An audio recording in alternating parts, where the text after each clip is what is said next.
Kahit nakakasawa ang work natin. At minsan, ang tingin natin dito, isang routine na lamang na kailangan gawin para mabuhay. Let us not forget that the ability to create wealth, ang magkaroon ng sweldo, lahat yan galing kay Lord. Rather than be discouraged, lalo na yung medyo di mo kasundo ang boss mo, consider this. God is your real employer. Unlike human bosses, He is good and merciful.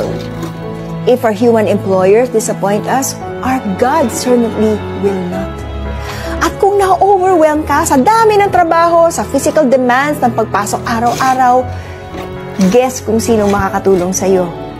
Siyempre, ang boss natin sa heaven. Ang tulong na kailangan natin, manggagaling din sa Kanya. Kung ang tingin natin sa work isang burden, mas mabilis tayong mapapagod at mawawalan ng gana.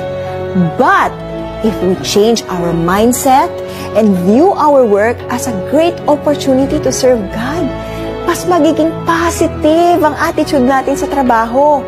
Kahit na mahirap mag-commute, kahit kulang ang sweldo, kahit demanding ang supervisor, our real boss is the one we're really working for. And He absolutely deserves our 100%. So, ayun na nga, no? Talagang, wala, umay na ba? So, hindi lang ikaw nakakaramdam yan, kundi halos lahat. Dahil nga sa trabaho natin, ano man ang klaseng trabaho meron ka. Pero hindi tayo pwedeng tumigil eh.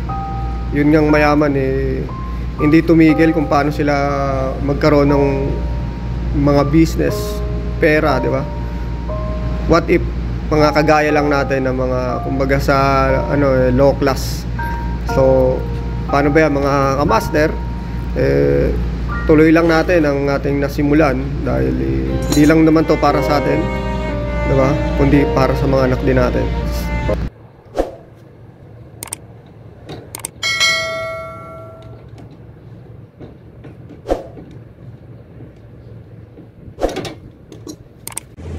Subscribe mo na mga bossing. Maraming salamat sa panonood. Lastik. So ayun, hanggang dito lang. At napaandar na natin yan. Maraming salamat.